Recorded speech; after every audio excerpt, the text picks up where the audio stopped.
Hi guys, it's Miss Catalano here. Today is Friday, May 15th. We're about halfway through May. You guys are doing such an awesome job with this e-learning. I continue to be so impressed.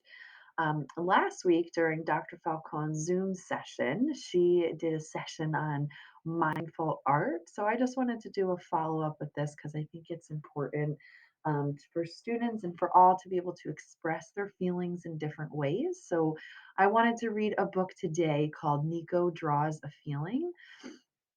This is a great follow up with all of our work on ruler, thinking about different colors and how those could represent different emotions. So, this book is by Bob Raczka and illustrated by Simone Shin. So, I'm going to go ahead and get started. And right here is actually the first page. I am using the website Epic Books. Again, I continue to love this website. There are so many awesome resources on this website. So if you haven't checked it out yet, I encourage you to do so. So again, this is Niko Draws a Feeling. Niko loved to make pictures. Everywhere he went, he carried a box of colored pencils and a pad of paper. Because everywhere he looked, he saw something that inspired him. It might be a mother bird building her nest, or the low autumn sun peeking out from behind a cloud, or the ice cream truck ring-a-linging down the street. When Nico was inspired, it felt like a window opening in his brain. An idea would flit through the open window like a butterfly fluttered down to his stomach, then along his arm and fingers to his pencils, where it would escape onto his paper in a whirlwind of color. It was a wonderful feeling, and Nico tried to capture it as often as he could.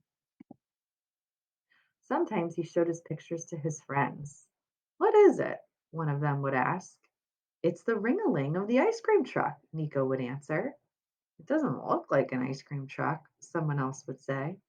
"It's not the ice cream truck," Nico would explain. "It's the ring-a-ling." "Well, where's the bell?" "It's not the bell, it's the ring-a-ling."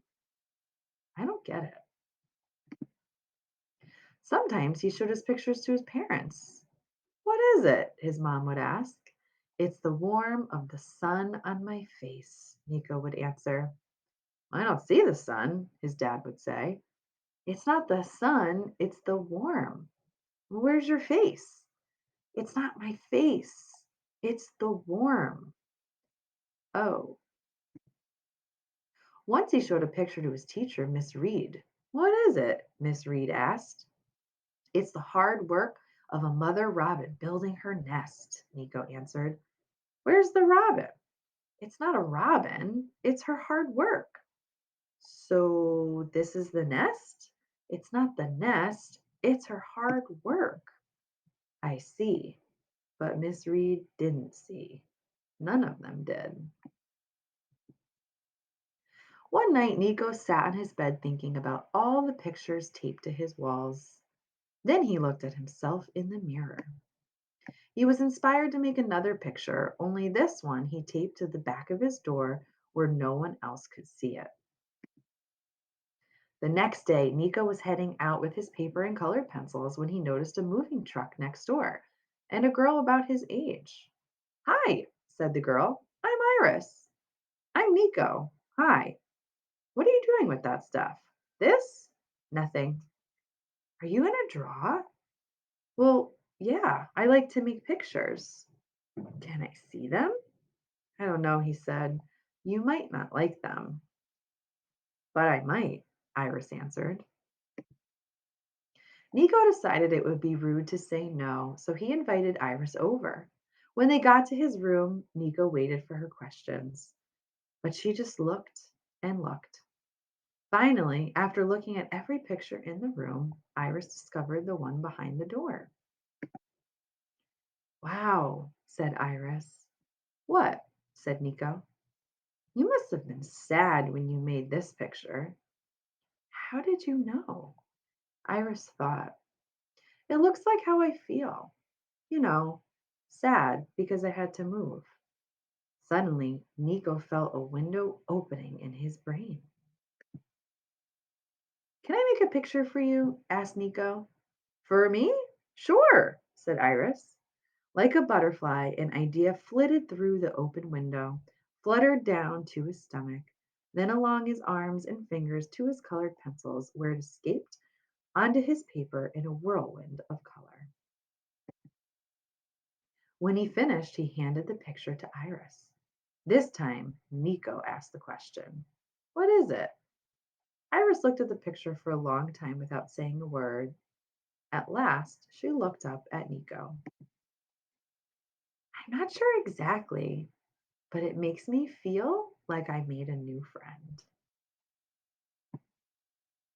Nico stared at Iris. "You can see that?" "I can feel it," Iris replied, "like a butterfly landing on my finger." "A butterfly?" asked Nico. "I know, it sounds weird." Nico smiled. "Not to me." And that's the end of this book. I love this book. I love the illustrations in this book. I think just the idea that Nico does on his papers of drawing not things necessarily, but feelings or sounds or emotions, those things can make some really beautiful pictures. So I encourage you guys if you well, the other thing I wanted to mention that I loved about Nico is all these people would ask these questions about his drawings, and they didn't really get it, but it didn't stop him from continuing to draw, which is one thing I really loved about Nico as an artist. So I encourage you guys, if you have a blank piece of paper and a feeling, or you hear a sound, or you have an emotion, try and draw a picture. I mean, look at this picture here. It's a lot of squiggles and circles and shapes and different colors, and it's beautiful. I would put that picture in a frame. I hope you guys had an awesome, awesome week, and I hope you enjoy this weekend. And I will see you next week. All right, bye, guys.